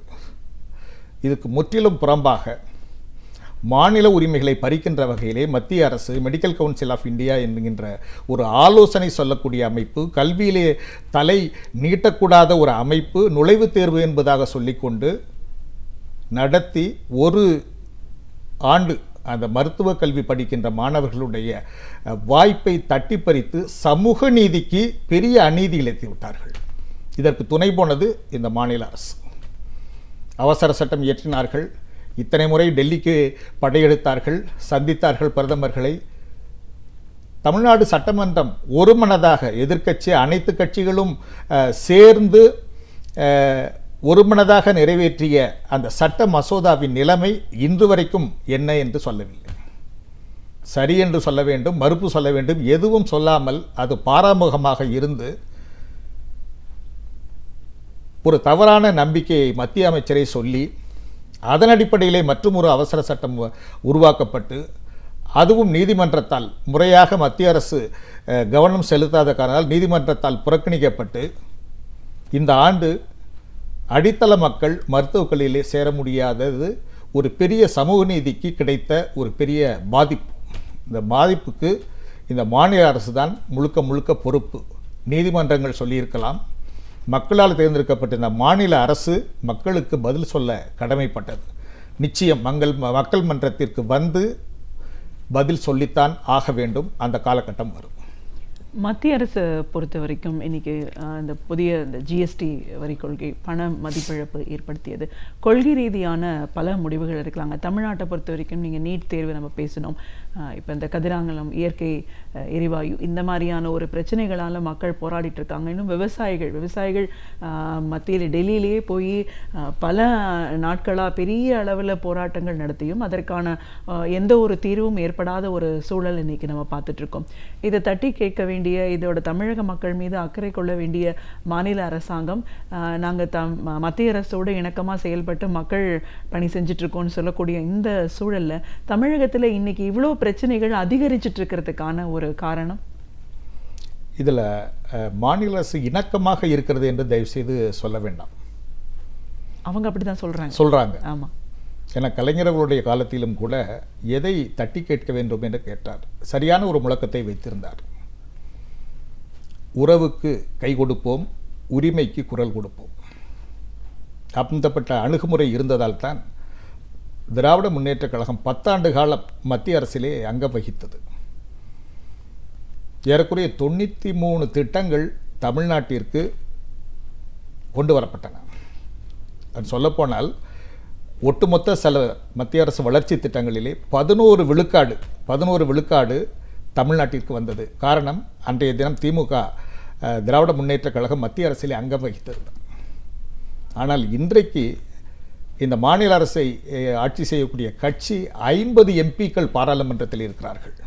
இந்த 50 எம்பிகளை கையில் வைத்துக்கொண்டு எவ்வளவு சாதனை புரிந்திருக்க வேண்டும், புதிய சாதனைகள் படைத்திருக்க வேண்டும். ஆனால் இருக்கின்ற நிலைமையை விட்டு கொடுத்து இதை இணக்கம் என்று சொல்வதை விட ஒரு வகையான அடிமைத்தனம் என்று தான் சொல்ல வேண்டும்.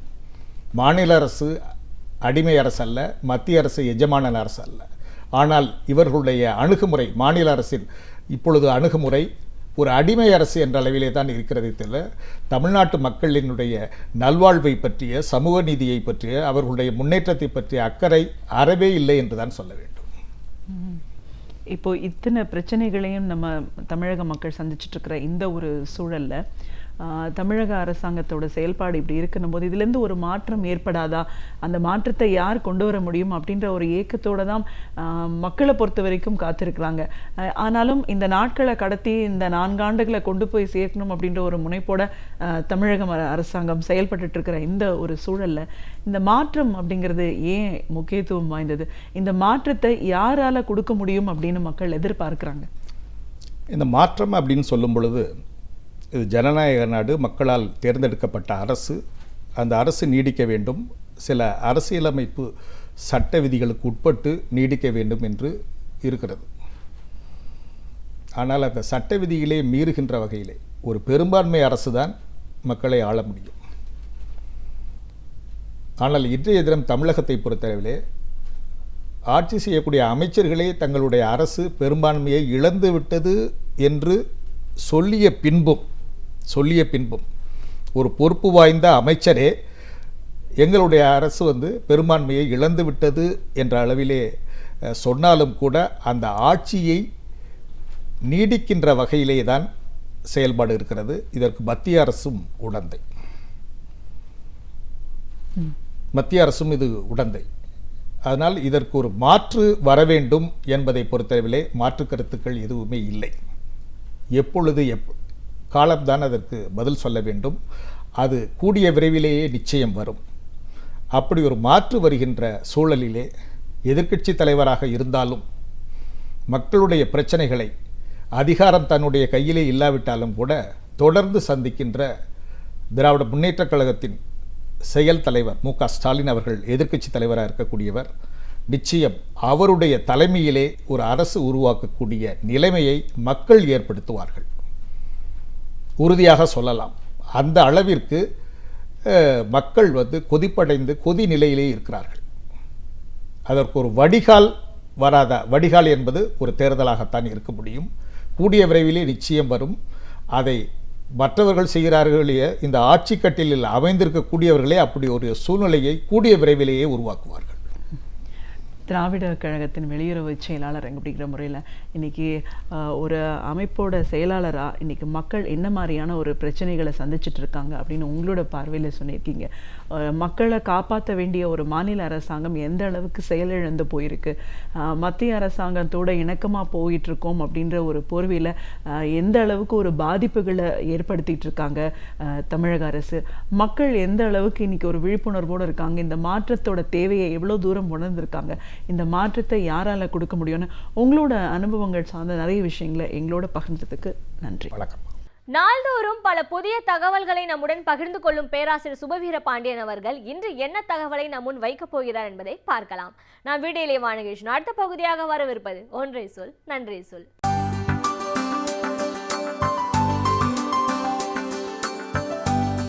என் அன்பு வணக்கம். பொதுவாக நாம் பிள்ளைகளை பார்த்து மற்றவர்களை பார்த்தும் அழக்கூடாது என்று தான் சொல்கிறோம். பெரியவர்கள் கூட அழுதால் அழாதீர்கள் என்று தான் ஆறுதல் சொல்கிறோம். துக்க வீடுகளில் கூட ஒரு கட்டத்திற்கு பிறகு அழ வேண்டாம் என்று தான் நாம் நினைவுபடுத்துகிறோம். ஆனால் மனநல மருத்துவர்கள் அழுவது ஒரு விதத்தில் நல்லது என்கிறார்கள். கவலைகளை, ஏக்கத்தை, துக்கத்தை உள்ளேயே அடக்கி வைத்து கொள்ளுவது உடல்நலக்கேடு, அழுது விடுவது நல்லது. அதிலும் கூட மனநல ஆய்வாளர்கள் சொல்கிற செய்தி, அழுவது என்றால் இயல்பாக சாதாரணமாக அழுவதல்ல, உடைந்து அழுவது நல்லது என்கிறார்கள். இந்த உடைந்து அழுவது என்கிற சொல்லுக்கு என்ன பொருள்? ஓவென்று ஒலி எழுப்பியே அழுவது. அதை நாம் துக்க வீடுகளில் மட்டும்தான் பார்க்கிறோம். அதிலும் உறவினர்கள் வருகிற போது ஒவ்வொருவரும் தங்களை மறந்து ஓவென்று அலறி அழுகிற அந்த ஒலியோடு அழுகிற அழுகை இருக்கிறதே, வெறும் கண்ணீர் மட்டுமல்ல, புலம்பலும் இரைச்சலுமாக ஒலியோடு அழுவதுதான் உடைந்து அழுவது. அப்படி உடைந்து அழுகிற போது நெஞ்சில் இருக்கிற பாரம் கொஞ்சம் வெளிப்படும். அது மன இறுக்கத்தை குறைக்கும். ஒரு விதத்தில் அழுகை நல்லதுதான் என்றும் மருத்துவர்கள் சொல்லுகிறார்கள். அதற்காக அழுது கொண்டே இருக்க வேண்டும் என்று பொருள் ஆகாது. உள்ளம் உருகி அழுவது என்பது இலக்கியத்திலேயும் உண்டு. நாம் அறிவோம். வள்ளலார் தான் அதை மிக ஆழ்ந்தும் உருக்கமாகவும் ஒரு பாடலில் சொல்லுவார். எப்படி தான் கடவுளை எண்ணி அழுகிறேன் என்பதை நினைந்து நினைந்து உணர்ந்து உணர்ந்து நெஞ்சம் நெகிழ்ந்து நெகிழ்ந்து ஊற்றெழும் கண்ணீர் அதனால் உடம்பு நனைந்து நனைந்து அழுவதாக வள்ளலார் சொல்லுவார். கவிஞர் கண்ணதாசனும் ஒரு பாட்டில் அழுவதுதான் சுகம், அழுவதே சுகம் என்று அந்த பாட்டுக்கு தலைப்பே வைத்திருக்கிறார். தொழுவது சுகமா, வண்ணத் தோகையின் கனிந்த மார்பில் விழுவது சுகமா, உண்ணும் விருந்துதான் சுகமா, இல்லை பழகிய காதல் எண்ணி பள்ளியில் தனியே விழுந்து அழுவதே சுகம் என்பேன் யான், அறிந்தவர் அறிவாராக என்று கண்ணதாசன் ஒரு பாடலில் எழுதுவார். அழுகைதான் என்ற ஆனந்தத்தை கொண்டு வந்ததே தவிர சிரிப்பு அல்ல. நான் அதை உணர்ந்து கொண்டேன், நாளெல்லாம் அழுது தீர்த்தேன் என்று எழுதுவார். கண்ணதாசன் பாட்டை நாம் பார்க்கிற போது ஒரு செய்தி புரிகிறது. அவர் எதற்காக அழுகிறார்? வள்ளலார் கடவுளை எண்ணி அழுகிறார், கண்ணதாசன் காதலியை எண்ணி அழுகிறார். எப்படி அழுதாலும் அழுகை என்பது ஒன்றுதான். எதற்காக அழுதாலும் யாருக்காக அழுதாலும் அழுகை என்பது அடிப்படையிலே ஒன்றுதான். அழுகை என்பது உள்ளே இருக்கிற மன புழுக்கத்தை வெளியில் கொட்டுவது. ஆகையினால் சில வேளைகளில் அழவும் வேண்டியிருக்கிறது. அழுவதில் ஒன்றும் பெரிய தப்பு இல்லை என்பதையும் நாம் எண்ணி பார்க்க வேண்டியிருக்கிறது. இதிலே இன்னொரு செய்தி என்ன என்றால், ஒன்று அது மன நலத்திற்கு நல்லது என்பதை தாண்டி கண்ணீர் இருக்கிறதே அது கண்களை சுத்தமாக்குகிறது என்பதும் குறிப்பிடத்தக்க மருத்துவ செய்தி தான். இன்றைக்கு மருத்துவர்கள் கண்ணீரை ஆராய்ச்சி செய்து கொண்டிருக்கிறார்கள். பெரிய கண் மருத்துவமனைகளில் தனி ஆய்வுக்கூடங்கள் அமைக்கப்பெற்று அவர்கள் எதனை ஆராய்ச்சி செய்கிறார்கள் என்றால் கண்ணீரை ஆராய்ச்சி செய்கிறார்கள். ஏனெனில் கண்ணீரில் இருக்கிற கிருமிகளை ஆராய்ந்து பார்த்தால் அதில் இருக்கிற சிக்கல்கள் என்னென்ன நோய் கிருமிகள் இருக்கின்றன என்பதை புரிந்து கொள்ள முடிகிறது என்பது மட்டுமல்ல, அதன் மூலமாக வர இருக்கிற நோயை தடுத்து விடவும் முடிகிறது என்றும் கூறுகிறார்கள். நாம் சிறுநீரை, இரத்தத்தை ஆராய்ச்சி செய்துதான் பார்த்திருக்கிறோம். இன்றைக்கு புதிதாக கண்ணீர் ஆராய்ச்சிக்கு உரியதாக எடுத்துக்கொள்ளப்பட்டிருக்கிறது. அன்றாடம் மருத்துவத்தில் பல்வேறு விதமான ஆய்வுகள் நடந்து கொண்டிருக்கின்றன. அந்த ஆய்வுகளிலே ஒன்றுதான், நீங்கள் எந்த ஒன்றையும் உள்ளேயே வைத்து பூட்டி கொள்ளாமல் வெளிப்படுத்துங்கள் என்பது. எப்போதும் இறுக்கமாக இருக்கிறவர்களுக்கு மன அழுத்தம் கூடும். துக்க வீடுகளில் கூட எல்லோரும் வாய்விட்டு அழுவதில்லை. வாய்விட்டு அழுவதைத்தான் உடைந்து அழுதல் என்று கூறுவார்கள். எல்லோரும் வாய்விட்டு அழுவதில்லை. பலர் மௌனமாக இறுக்கமாகவே இருப்பார்கள். அப்படி இறுக்கமாக இருப்பதுதான் ஆபத்து. ஒன்று, அவர்களுக்கு துயரம் இல்லாதவர்கள் இறுக்கமாக இருந்தால் அது வேறு. ஆழ்ந்த துயரத்தை அடக்கி கொண்டு இறுக்கமாக இருந்தால் அடக்கப்படுகிற எதுவும் வெடிக்கும் என்பதுதான் இயற்கை. எந்த ஒன்றை நீங்கள் அழுத்தமாக அடக்கி வைக்கிறீர்களோ அது என்றாவது ஒரு நாள் வெளிப்படும். இதைத்தான் Sigmund Freud eat and libido என்கிற இரண்டு சொற்களால், அவருடைய மொழியினுடைய சொற்களால் சொல்லுவார். ஈட் என்பது அடக்கப்படுகிற உணர்ச்சி, லிபிடோ என்பது வெளிப்படுகிற அந்த வெடிப்பு. பல நேரங்களில் வெடிப்புகள் எப்படி வருகின்றன? அணுவை பிளக்கிற போது தான் வெடிப்பு வருகிறது என்பது தானே அணு அறிவியல். எதையும் நீங்கள் பிளக்கிற போதும் உடைக்கிற போதும் அடக்குகிற போதும் தான் அது வெடிக்கிறது. ஆகையினால் அழுகையை கூட அடக்காதீர்கள். ஓஷோ ஒரு இடத்துல மிக இயல்பாக சொல்லுவார், கண்ணீர் வந்தால் அழுகை வந்தால் அதனை ஏன் அடக்க வேண்டும்? ஏன் பலரும் அதனை அடக்கி கொள்ளுகிறார்கள் என்றால், மற்றவர்கள் நம்மை பார்த்து தாழ்வாக கருதுவார்களே, கோழை என்று நினைத்து விடுவார்களே என்று கருதித்தான் கண்ணீரை அழுகையை பலரும் அடக்குகிறார்கள். ஓஷோ மிக எளிமையாக கேட்பார், வாந்தி வருமானால் வாந்தி எடுப்பது நல்லதா அடக்குவது நல்லதா? எடுப்பது தானே நல்லது. அது வாந்திக்கு மட்டுமல்ல, கண்ணீருக்கும் பொருந்தும். அழுகை வருமானால் கண்ணீர் வருமானால் அழுது விடுவது தான் நல்லது. சிரிக்க தோன்றும் போது சிரித்து விடுவது தான் நல்லது. இயல்பான உணர்ச்சிகளை நாம் செயற்கையாக பூட்டி வைப்பதன் மூலம் வேறு விதமான கேடுகளுக்கு வழிவகுத்து விடுகிறோம் என்று இன்றைய அறிவியல் சொல்லுகிறது. நான் மீண்டும் ஒன்றை நினைவுபடுத்த வேண்டும். இத்தனையும் சொல்லுவது எதற்காக என்றால், ஒவ்வொருவரும் அழுது கொண்டே இருக்க வேண்டும் என்பதற்காக அல்ல. சில நேரங்களில் நாம் அளவு கடந்து சிரிக்கிற போது கூட அழுகை வந்து விடுகிறது. அதற்கு ஆனந்த கண்ணீர் என்று நாம் ஒரு பெயர் வைத்திருக்கிறோம். எனவே கண்ணீர் என்பது வெறும் துக்கத்தின் வெளிப்பாடு அல்ல, அது மகிழ்ச்சியின் வெளிப்பாடாகவும் சில நேரங்களில் இருக்கலாம். எப்படி இருந்தாலும் ஒரு தாழ முடியாத துக்கம் நெஞ்சை அழுத்தமானால், நம்முடைய நெருக்கமான உறவுகளோ நண்பர்களோ இறந்து போகிற போது, அல்லது காதலை இழந்து போகிற போது, அல்லது நாம் மிக உயிராக நேசித்த ஒரு பொருளை இழந்து போகிற போது அழத் தோன்றுமானால் அழுவதே நல்லது. அழாதீர்கள் என்று சமாதானப்படுத்துவதன் மூலம் அவர்களுக்கு நாம் நன்மை செய்யவில்லை, அவர்களுக்கு தீமை செய்து விடுகிறோம் என்றும் இன்றைய மனநல மருத்துவம் சொல்லுகிறது. எப்போதும் அழுது கொண்டிருக்கக்கூடாது என்பது எப்படி சரியோ அப்படியே அழாமலேயே இருக்க வேண்டும் என்பதும் தவறு. அழ வேண்டிய நேரத்தில் அழுவதும் சரி. மனிதர்களாகிய நாம் ஒவ்வொருவரும் சட்டத்திட்டங்களை அறிந்திருப்பது மிகவும் அவசியமான ஒன்றாகின்றது. எனவே இன்றைய சட்டம் பகுதியில் என்ன சட்டத்திட்டங்களை பற்றி நம்முடைய பகிர்ந்து கொள்ளப் போகிறார் என்பதை பார்க்கலாம். நம் வீடியோலேவா நிகழ்ச்சி அடுத்த பகுதியாக வரவிருப்பது ஆலோசனை நேரம்.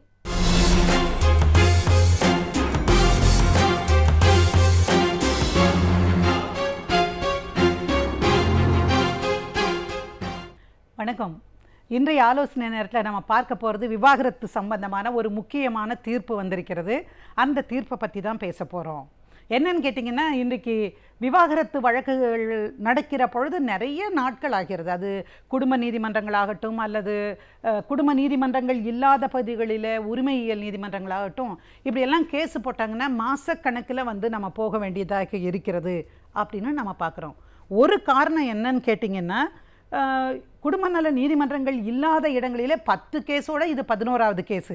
வேறு வேறு ப்ராப்பர்ட்டி கேஸு வரும், அல்லது வாடகைக்கான அந்த பிரச்சனைகளாக இருக்குது. இப்படி பல கேஸுகளுக்கு நடுவில் இது ஒரு கேஸாக வரும். அதனால் முழு கவனமும் அதில் செலுத்த முடியாது. அதே குடும்ப நல நீதிமன்றம்னு வச்சுக்கோங்களேன், அங்கே இன்றைக்கு ஒரு கோர்ட் இருந்த இடத்துல இன்றைக்கு 8 கோர்ட்டு வந்தாச்சு. ஆனாலும் எல்லா கோர்ட்டுகள்லேயும் கூட்டம் நிரம்பி வழியுது அப்படின்னு சொன்னால், இன்றைக்கு மக்கள் மத்தியிலே சேர்ந்து வாழ்வது என்பது பிரச்சனைக்குரிய விஷயமாக மாறி இருக்கிறது. ஐயோ, நம்ம கோர்ட்டுக்கு போனால் வந்த உடனே எங்ககிட்ட எல்லாம் கேட்குற கேள்வி என்ன தெரியுமா? மேடம், எத்தனை வருஷத்தில் முடிச்சு கொடுப்பீங்க? 6 மாதமா 1 வருஷமா அப்படின்னு கேட்குறவங்க நிறைய பேர் உண்டு. அப்போ 6 மாதம் 1 வருஷத்தில் எந்த வழக்கும் முடியறதில்லை. ஏன்னு கேட்டிங்கன்னா, கவுன்சிலிங் போகணும், அதுக்கே 3 மாதம் 5 மாதம் ஆகிடும். அப்புறம் கவுண்டர் போடணும், அப்புறம் நடக்கணும், அப்புறம் விட்னஸஸ் வரணும். இப்படியே குறைந்தபட்சம் 2லிருந்து 3 வருஷம் ஆயிடுது எல்லா வழக்குகளுக்கும். பல வழக்குகள்லாம் பார்த்திங்கன்னா இன்றைக்கும் கூட 7 வருஷம் 8 வருஷம் இருக்கிற வழக்குகள்லாம் கூட உண்டு. இந்த மாதிரியான வழக்குகளில் விரைந்து விசாரிக்கணும்னு சொல்லி உயர்நீதிமன்றத்தில் ஒரு மனு தாக்கல் செஞ்சு சீக்கிரமாக விசாரிக்கணும், 6 மாதத்துக்குள்ளே இந்த வழக்கில் தீர்ப்பு கொடுக்கணும் ஒரு உத்தரவு வாங்கிட்டு இங்கே செயல்படுத்த முயற்சிப்பார்கள் இந்த மாதிரியான தம்பதிகள். இதெல்லாம் இருக்கிற பொழுது தான் இதில் ரொம்ப கன்வீனியன்ட்டு அப்படின்னு என்னன்னு கேட்டிங்கன்னா, மியூச்சுவல் கன்சென்ட்டில் போயிடலாம்ப்பா. அந்த பெண்ணுக்கும் அவருக்கும் ஒத்து வரல, 2 பேருமா உட்காந்து பேசுகிறாங்க, 2 வக்கீல்கிட்டையும் வராங்க, 2 வக்கீல் உட்காந்து பேசி சரி ஒத்து வரலங்கிறாங்க, நம்ம மியூச்சுவலாக போயிடலாமா? எனக்கும் அவங்களுக்கும் ஒத்திசைந்த இருவரும் மனம் விருப்பத்தோடையே நாங்கள் பிரிந்து கொள்ள விரும்புகிறோம் அப்படின்னு சொல்லிட்டு அதுக்கு ஒரு கட்டாய குறிப்பிட்ட காலம் ஒன்று இருக்குது. திருமணமாகி 1 வருஷத்துக்கு அப்புறம் தான் பண்ண முடியும். அந்த 1 வருஷத்துலேருந்து 1 வருஷம் பிரிஞ்சிருக்க வேணும்னு பல விஷயங்கள் இருக்கிறது. புரியுதா? அப்போ அந்த விஷயங்களில் வச்சு தான் நம்ம இந்த மியூச்சுவல் கன்சென்ட்டை போடுவோம். அப்போது இந்த மியூச்சுவல் கன்சென்ட்டில் போடுகிற பொழுது என்ன வரும்னு கேட்டிங்கன்னா, இது நாள் வரைக்கும் 6 மாதம் இடைவெளி அப்படிங்கிறது அவசியமாக இருந்தது. அப்போது கேஸே நீங்கள் மியூச்சுவல் கன்சென்ட்டில் ஃபைல் பண்ணாலும் 6 மாதம் வரைக்கும் காத்திருக்கணும். எதுக்காக இந்த 6 மாதம்? 6 மாத காலத்துக்குள்ளே ஒருவருடைய இழப்பை மற்றொருவர் உணர்ந்து கொண்டால் திரும்பவும் சேர்ந்து வாழ்கிறதுக்கான வாய்ப்பு இருக்குமா அப்படின்னு பார்க்குறது தான். ஆனால் என்ன ஆயிடுச்சு, இந்த 6 மாதம் முடிஞ்ச பிறகு அப்புறம் எடுப்பாங்க, கேட்பாங்க ஜட்ஜு, என்ன மனசில் ஏதாவது மாற்றம் இருக்கா, 2 பேரும் சேர்ந்து போகிறீங்களா, இல்லை ஏற்கனவே எடுத்த முடிவின் அடிப்படையிலே இருக்கீங்களா அப்படின்னு கேட்டாக்கா, அதுக்கப்புறம் அவங்க 2 பேரும் இல்லை நாங்கள் டைவர்ஸ் பண்ணிக்கிறதா இருக்கோம் அப்படின்னு சொல்லி டைவர்ஸ் பண்ணிட்டு போயிடுவாங்க. நடுவில் என்னாச்சு, இந்த மாதிரி தனிப்பட்ட காரணங்களுக்காக க்ரூயல்ட்டியாக இருக்கலாம், இல்லை அடல்ட்ரியாக இருக்கலாம், இந்த மாதிரியான வேறு ஏதாவது ஒரு தொடர்பு, இந்த மாதிரி விஷயங்களுக்காக தனிப்பட்ட முறையில் ஒரு பெண் ஆண் மீதோ ஆண் பெண் மீதோ போட முடியும். அந்த வழக்குகள் 3 வருஷம் ஆன பிறகு அவங்க 2 பேரும் சரி இந்த கோர்ட்டுக்கு நடையாக நடந்து முடிஞ்சுது, அதனால் போதுமாப்பா இதோட முடிச்சுக்கலாம், நீங்கள் எனக்கு என்ன கொடுக்குறீங்க, மெயின்டெனன்ஸ் என்ன கொடுப்பீங்க, குழந்தைகளுக்கு என்ன கொடுப்பீங்க அப்படின்னு பேசி முடிச்சு ஒரு மியூச்சுவல் கன்சென்ட் போடுவாங்க. அப்போ கூட உச்சநீதிமன்றம் என்ன சொல்லிடுச்சு, 6 மாதம் காலம் அப்படிங்கிறத நீங்கள் கீழ்கோர்ட்டுகள்லாம் விலக்கி விட முடியாது, you can dispense with the statutory period of 6 months அப்படின்னு சொன்னாங்க. அப்போது எதுவானாலும் நீங்கள் சுப்ரீம் கோர்ட்டில் பர்மிஷன் கேட்டு தான் நீங்கள் பண்ண முடியுன்ட்டாங்க. அதனால் இந்த 3 வருஷம் கேஸ் நடத்தியிருப்பாங்க, அதுக்கு முன்னாடியே 1 வருஷம் பிரிஞ்சிருப்பாங்க, 1.5 வருஷம் பிரிஞ்சிருப்பாங்க, ஆனால் திரும்பவும் 6 மாதம் காத்திருக்கணும். அப்போது என்ன காரணம்னு கேட்டால் உச்சநீதிமன்றம் சொல்லிச்சு, நம்முடைய அரசியல் சாசனத்தினுடைய 142வது பிரிவு படி இதை குறைக்கிற அதிகாரம் என்பது உச்சநீதிமன்றமான எங்களுக்கு தான் இருக்குது, அதனால் என்ன பண்ணணும்னா எங்கள் கிட்ட வாங்கன்னு.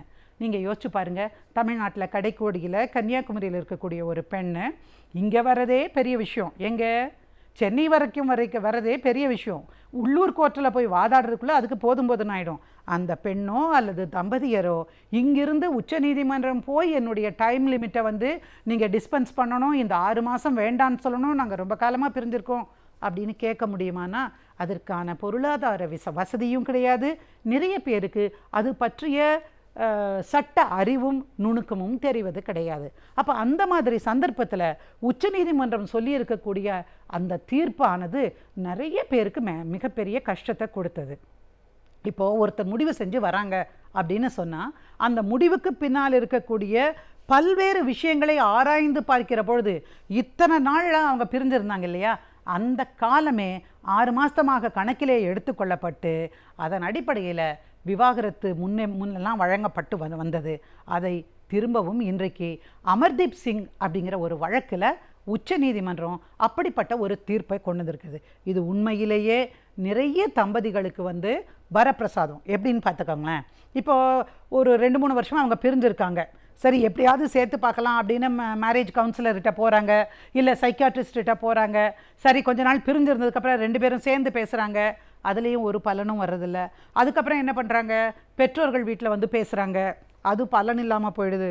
அப்புறம் 3வது மனிதரை வச்சு பேசுகிறாங்க, பஞ்சாயத்து நடக்குது, சரி இந்த பையன் இந்த தப்பு பண்ணிட்டான், இல்லை இந்த பொண்ணு இந்த மாதிரி அதிக பிரசங்கித்தனமாக பேசிருச்சு, எனவே இது இப்படி இருக்கக்கூடாது, அப்படி இருக்கலாம், நீங்கள் கொஞ்சம் விட்டு கொடுத்து போங்க தம்பி, நீ இப்படி இரேம்மா, நீ போய் ஹஸ்பண்ட் வீட்டில் இருக்க வேண்டியது, இப்படி பல விதமான ஆலோசனைகளெல்லாம் கேட்ட பிறகும் கூட அந்த கப்பலால் வாழ முடியலன்னு வச்சுக்கோங்களேன், அந்த தம்பதிகளால் சேர்ந்து வாழ முடியாத பொழுது அப்புறம் முன்னெல்லாம் எப்படின்னு கேட்டிங்கன்னா, இந்த கேஸை ஃபைல் பண்ணி காத்திருக்கணும். இப்போ அப்படி கிடையாது, கேஸை ஃபைல் பண்ணிவிட்டு இன்ன தேதியிலிருந்து நாங்கள் இன்ன தேதி வரைக்கும் நாங்கள் பிரிஞ்சிருக்கிறோம், அவங்க தனியாக இருக்காங்க, நான் தனியாக இருக்கேன், எங்களுக்குள்ள எந்த விதமான தாம்பத்திய உறவும் கிடையாது என்று நபர்கள் ப்ரூவ் செய்கிற பட்சத்தில் உடனடியாக மியூச்சுவல் கன்சென்ட்டில் விவாகரத்து வழங்க முடியும் என்று ஒரு தீர்ப்பு வந்திருக்கிறது. உண்மையிலேயே இந்த தீர்ப்பு வரவேற்க தகுந்தது. ஆனால் ஒரு எச்சரிக்கை மணி நமக்கு வருது. என்னன்னு கேட்டிங்கன்னா, இப்படி உடனடியாக விவாகரத்து வாங்கணுங்கிறதுக்காகவே போலியான தேதிகளை கொடுத்து நான் 1 வருஷமாக பிரிஞ்சிருக்கேன், 1.5 வருஷமாக பிரிஞ்சிருக்கேன் அப்படின்னு சொல்லக்கூடிய வழக்குகள் வருகின்ற அபாயமும் இதில் இருக்கிறது என்பதை நாம் புரிஞ்சுக்கணும். அப்போ என்ன விஷயம்னா, அடிப்படையில் இந்த மாதிரியான மியூச்சுவல் கன்சென்ட் மனம் ஒத்திசைந்த விவாகரத்து வழக்குகளில் கட்டாயமாக நாம் வந்து ஒரு காஷன், வேர்ட் ஆஃப் காஷன் அப்படிங்கிறது இருக்கணும் அப்படிங்கிறது என்னுடைய ஆலோசனை. நீதிமன்றம் வந்து சில பல கருத்துக்களை முன்வைத்திருக்கிறது. எத்தனை நாள் இருந்திருக்காங்க, சேர்ந்திருக்காங்க, எவ்வளோ நாள் பிரிஞ்சிருக்கிறாங்க, தனித்தனியாக இருக்காங்களா, உறவு கொண்டு வாழ்ந்திருக்க, இப்படி பல விஷயங்களை பற்றி பேசுகிற அதே நேரத்தில் முக்கியமாக நம்ம பார்க்க போகிறது, அப்படி அந்த 6 மாதம் அப்படிங்கிற நேரத்தை குறைக்கிற அதே பொழுதில் கடைசியாக கூட ஒரு முறை வந்து இவர்களை குடும்ப நீதிமன்றங்களிலே இணைக்கப்பட்டுள்ள ஆலோசனை மையத்திற்கு அனுப்புவது என்பது ரொம்ப ரொம்ப அவசியம். ஏன்னா இது வரைக்கும் 6 மாதம் இருந்தபோது அதெல்லாம் இருந்திருக்காது. இப்போ அப்படி கிடையாது. டக்குன்னு வராங்க, ஒரு வாரம் ஒரு 4 நாளைக்குள்ளே எல்லாத்தையுமே முடிச்சுட்டு போயிடலாம் அப்படின்னு வந்துருச்சுன்னா இது வந்து மிகப்பெரிய ஒரு விளைவை உண்டாக்கும் அப்படிங்கிறத நம்ம மறந்துடக்கூடாது. எனவே அந்த கடைசி நிமிஷத்தில் கூட ஒரு கவுன்சிலிங் கொடுக்கணும்.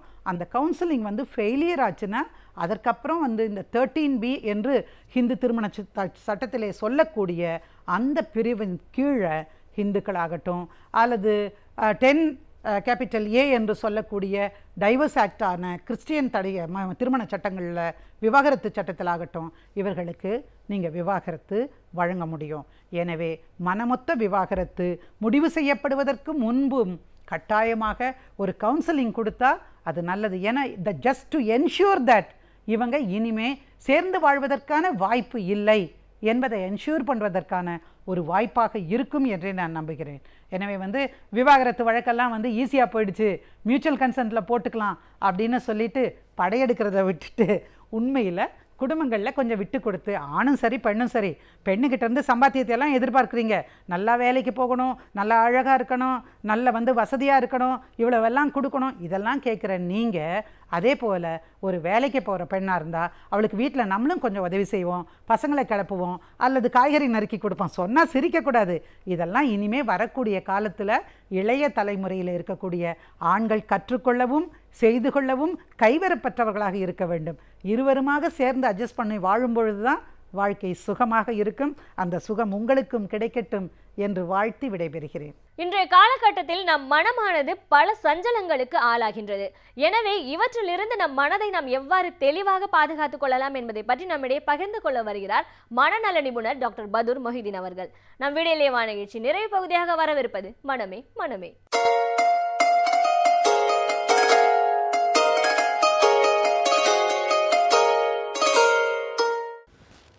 வணக்கம் நேயர்களே.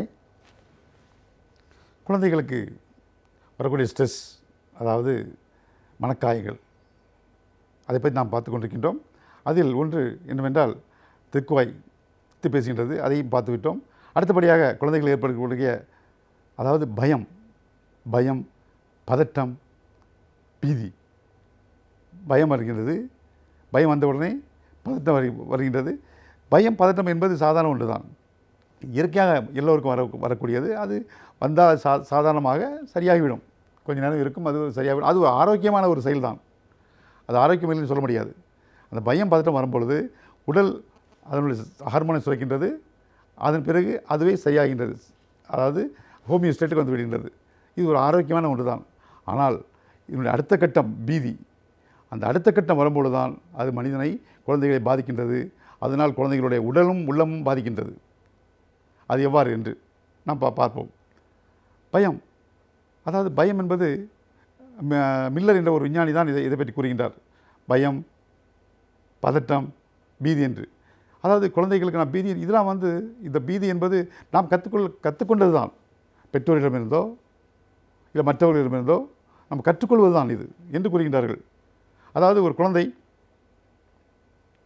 ஒரு முயலை பார்த்து பயப்படுகின்றது. அந்த முயலை பார்த்து பயப்படும் பொழுது அது என்ன ஆகுது, அது பயம், அது பயத்தை போக்காமல் இருந்தால், அந்த பயத்தை நாம் கண்டுகொள்ளாமல் இருந்தால், அந்த முயலை பார்த்து பயந்த குழந்தை பின்னால் என்ன செய்கின்றது, வெள்ளை நிறமான அத்தனையும் பார்த்து, மென்மையான பொருளை பார்த்தும் பயந்து கொள்கிறது. கடைசியில் பஞ்சை பார்த்தால் கூட பயந்து இருக்கிறது. ஒரு குழந்தை பஞ்சை பார்த்து பயப்படுது. பஞ்சில் என்ன இருக்கின்றது? இதுதான் மனனுடைய அதாவது வேலை. ஏன்னா மனம் 3 மனம் இருக்கின்றது. ஒன்று இத் என்று சொல்கின்றோம். இத், ஈகோ, சூப்பர் ஈகோ என்று பெயர். அந்த இத்தில் வரக்கூடிய எண்ணங்கள் எல்லாம் கற்பனைக்கு அப்பாற்பட்டவை. நம்ம கற்பனை, அதிகமான கற்பனைகள் இருக்கும். நாம் நினைக்கின்றோம், எதையோ நினைக்கின்றோம், கற்பனை பண்ணுகின்றோம், எப்படிலாமோ நினைக்கின்றோம். அது எல்லாமே ஆள் மனதில் இருக்கக்கூடியது, இத்தில் இருக்கக்கூடியது. அது வெளியே வரக்கூடாது. அதை வெளியில் வந்தால் ஆபத்து. நாம் ஒன்று நினைக்கின்றோம், நாம் ஒரு எதை பார்க்கின்றோம், அதை அடைய ஆசைப்படுகின்றோம், முடியுமா? அது ஆபத்து. ஆனால் இது என்ன சொல்கின்றது? இது அதை பற்றி கவலைப்படுறதில்லை. அந்த ஒரு இதை உண்டாக்கிவிடும். நமக்கு ஒரு இன்பத்தையும் ஒரு ஆனந்தத்தையும் அதாவது ஒரு இமேஜினேஷன் அதை உண்டாக்கிவிடும், கற்பனை உண்டாக்கிவிடும். ஆனால் அதற்கு அத்தால் பொறுக்கின்ற ஈகோ இருக்கின்றதே, ஈகோ என்றும் அதை அழுத்திவிடும். அதை அமர்த்தி, அதாவது உலகத்திற்கு நம்மளுடைய உலகத்தில் நடமாடக்கூடிய, உலகத்திற்கு ஒற்றுக்கொள்ளக்கூடிய, ஏற்றுக்கொள்ளக்கூடிய அவைகளை மட்டும்தான் வெளியிடும், மற்றவைகளை உள்ளே அமைக்கிவிடும். நாம் ஒன்று நினைக்கின்றோம், நான் நினைத்து செய்ய முடியுமா? நமக்கு ஒரு ஆள் இருக்கின்றார், அவர் அடிக்கணும் போல் இருக்கும், அடிக்க முடியுமா? முடியாது. இது என்ன சொல்லும்? அடியுங்கும். ஆனால் ஈகோ அடிக்காத, அடிக்க ஆபத்து. நடைமுறைக்கு எது ஒத்து வருமோ அதை தான் அமுல்படுத்துவது ஈகோனுடைய வேலை. அது அடிக்காத, ஆபத்து வரும் என்று சொல்லுவோம். அது இன்னொன்று சூப்பர் ஈகோ ஒன்று இருக்கின்றது. அது ஞானிகளுக்கு இருக்கக்கூடியது, சயின்ஸுகளுக்கு இருக்கக்கூடியது சூப்பர் ஈகோ. அவர் அறிவுத்தனமாக அவர் செய்யும் அது சூப்பர் ஈகோ. அதாவது நாம் ஒரு கியூவில் இருக்கின்றோம், நீண்ட கியூ இருக்கின்றது, நாம் முதலே போகணும் என்று இது சொல்லும். நீ முதல்ல போய் டிக்கெட்டை வாங்கிக்கோ, இல்லைனா டிக்கெட் கிடைக்காது, டிக்கெட் முடிய போகுது, முதல்ல போய் டிக்கெட் வாங்கிக்கோ அப்படி சொல்லும். ஆனால் நம்ம செய்ய முடியுமா? ஈகோ என்ன சொல்லும்? போகாதே, போன ஆபத்து, நீ வயல் பண்ணுகிற சட்டத்தை, பைலாவை வயலேட் பண்ணுகிற மீறுகின்றாய், சட்டத்தை மீறக்கூடாது, அது நாம் சட்டப்படி தான் செய்ய வேண்டும், அது முறைப்படி தான் செய்ய வேண்டும் அப்படி என்று சொல்லும். அவ்வளோதான் ஈகோ. ஆனால் சூப்பர் ஈகோ என்ன சொல்கின்றது? உனக்கு அவசரமாக இருக்கின்றது, நீ கண்டிப்பாக இந்த டிக்கெட்டில் இப்போ ஃப்ளைட்டில் ஏறி போகணும், இதில் இப்போ டிக்கெட் வாங்கணும், உனக்கு முக்கியமான ஒரு நேரம், நீ உனக்கு முன்னால் இருப்பவர்களை நீ ரிக்வெஸ்ட் பண்ணிக்கோ, கேட்டுப்பார், அவர் சரி என்றால் நீ அழகாக டிக்கெட் வாங்கிட்டு முன்னாடி போயிடலாம், ஏன் செய்யக்கூடாது என்பதை அதுபோல் அது உணர்த்தும். அது சூப்பர் ஈகோ என்பது அதாவது ஞானிகளுடைய மனம். அது இதுபோல் அது நம்மை வழி நடத்தும், சிறப்பாக வழி நடத்தும் சூப்பர் ஈகோ. இந்த மூன்று தான் நம்மளிடம் இருக்கின்றது. அது இது வழியாக இருந்தால், அதாவது மனிதனுக்கு நோய் பாதிக்கப்படும் பொழுது, நமக்கு நோயோ இதுபோல் ஒரு எமோஷனோ அதிகப்படும் போது அந்த ஈகோவும் சூப்பர் ஈகோவும் வேலையேற்று இருக்கின்றது, அது முடங்கி விடுகின்றது. இது மட்டும் டாப்பில் இருக்கும். அதனால தான் நாம் வரக்கூடிய விளைவுகள் எல்லாம் பின் விளைவுகள் அதிகமாக இருக்கின்றது. நாம் கோவப்படுகின்றோம், திடீர்னு கோவப்படுறோம். நம்ம கோவப்படும் போது ஈகோ சூப்பர் ஈகோ எல்லாமே அடைபட்டுரும், அது தன்னுடைய வேலை செய்ய முடியாது. இது ஓவர் ஆக்ட் பண்ணும். அது இது மூலமாக வர்றதுனால தான் வரக்கூடிய விளைவுகள் தான் நாம் பார்க்கின்றோமே. கோவப்படும் போது, பயப்படும் போது அது வரக்கூடியது தான் அந்த இதனுடைய வேலைகள் தான் இவைகள் எல்லாம் என்று நம்முடைய father of psychology Sigmund Freud கூறுகின்றார். ஸோ அதுபோல் எடுத்துக்கணும் என்றால், குழந்தைகள் பொதுவாக இந்த மூன்றுமே தான் இருக்கின்றது. குழந்தைகள் பொதுவாக பயம் என்பது குழந்தைகளுக்கு சாதாரண ஒன்று தான். ஒவ்வொன்றும் வயதுக்கேற்ப அது மாறுகின்றது. சிறு குழந்தையாக இருக்கும் பொழுது சத்தத்தை கேட்டு பயப்படுகின்றது. சிறு குழந்தைகள், பிறந்த குழந்தைகள்லாம் பட்டாசு சத்தம் கேட்டால் பயந்துருவாங்க, சத்தத்தை பார்த்து பயந்துகின்றது. கொஞ்சம் பெரிதாக வரும்போது 3 வயது 4 வயது வரும்போது மிருகங்களை பார்த்து பயப்படுகின்றது. ஒரு 7 வயது வரும்போது இமேஜினேஷன், கொப்பரமணிக்கு வரான், அங்கே வரான், பேய் இருக்குது, பிசாசு இருக்குது, நாம் இமேஜினையை காட்டுகின்றோம், குழந்தைகளுக்கு பயத்தை உண்டாக்கின்றோம். அதன் மூலமாக குழந்தைகள் பயப்படுகின்றது.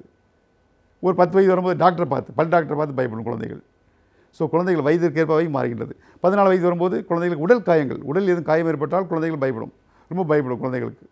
ஆகிய டாக்டர் காட்டுங்க அப்படின்னு சொல்லலாம் பார்க்கின்றோம். அதை நாம் குறைவாக கூட முடியாது. குழந்தைகளை சில பேர் ஏன் இதுக்கெல்லாம் டாக்டர் போகிறேன்னு திட்டுவாங்க, திட்டக்கூடாது.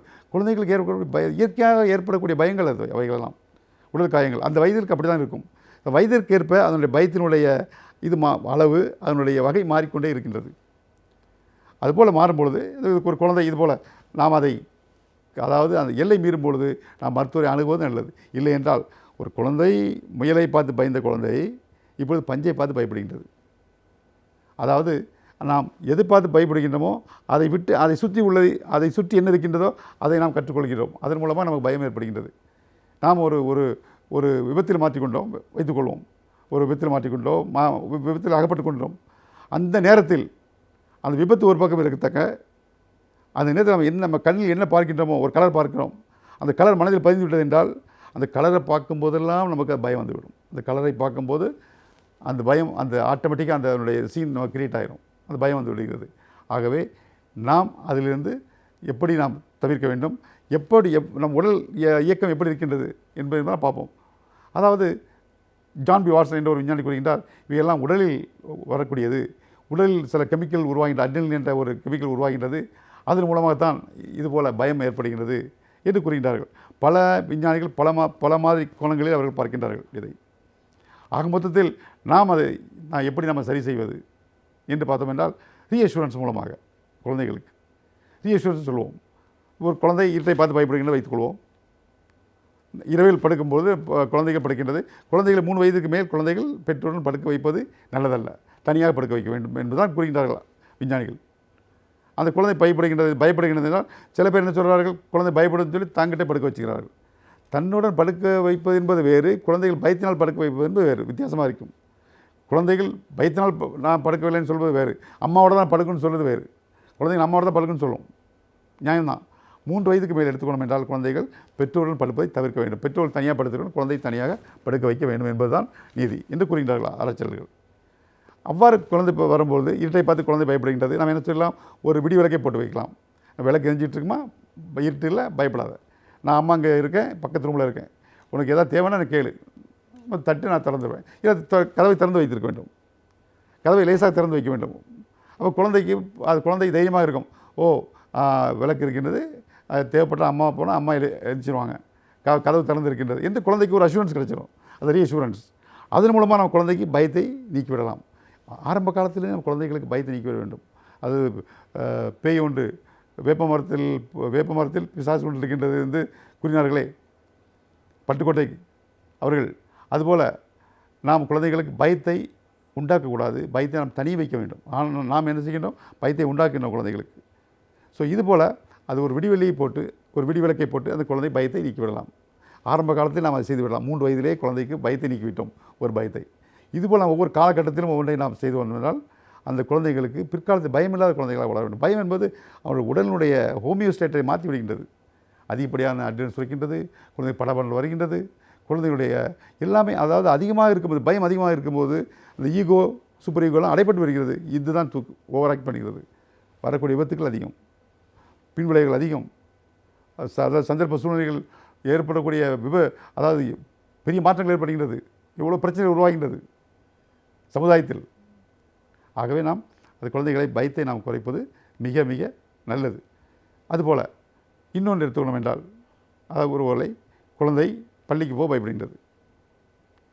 அதாவது ஏன் பயப்படுகின்றது என்று விசாரித்தோம் என்றால், அது குழந்தையிடம் பேசும்போது குழந்தை சொல்லுகின்றது, அந்த வீட்டில் பெரியவர்கள் பேசுகின்றார்கள், பாட்டி இருக்கின்றாங்க, பாட்டி என்ன சொல்லுகிறா தன்னுடைய பையன்கிட்ட, அதாவது அந்த குழந்தைக்கு பாட்டி, குழந்தைக்கு அப்பாயிடம் என்ன சொல்கிற, பாட்டி எனக்கு வயசாகிட்டுப்பா, நீங்கள் வெளியே போயிட்டு வரும்போது நான் இறந்து போனால் இறந்து போயிடுவேன், நான் எப்போ இறந்து போயின்னு சொல்ல முடியாது அப்படின்னு சொல்கிறாங்க பாட்டி அப்பாக்கிட்ட. குழந்தை கேட்டு விட்டது. குழந்தைக்கு பயம், எங்கே பள்ளிக்கூடத்துக்கு போனால் பள்ளிக்கூடத்துக்கு போயிட்டு வரதுக்குள்ளே பாட்டி இறந்து விடுவார்களோ என்று பள்ளிக்கு போவதே கிடையாது. குழந்தை பள்ளிக்கு போவதை தவிர்த்து விட்டது. காரணம், பாட்டி இறந்து விடுவார்களோ என்ற ஒரு பயத்தில். பாட்டி சொல்லிட்டாங்க, அது கேட்டுக்கிடுச்சு, நீ போய் ஸ்கூல் போயிட்டு வரதுக்குள்ளே, நீ ஆஃபீஸ் போயிட்டு வரதுக்குள்ளே நான் இறந்து போனாலும் போயிடுவேன், எப்போ இறப்பேன்னு சொல்ல முடியாது என்று சொல்லிவிட்டார்கள். ஆகவே குழந்தைக்கு பயம் வந்து விட்டது, பள்ளிக்கு மறுத்து விட்டது.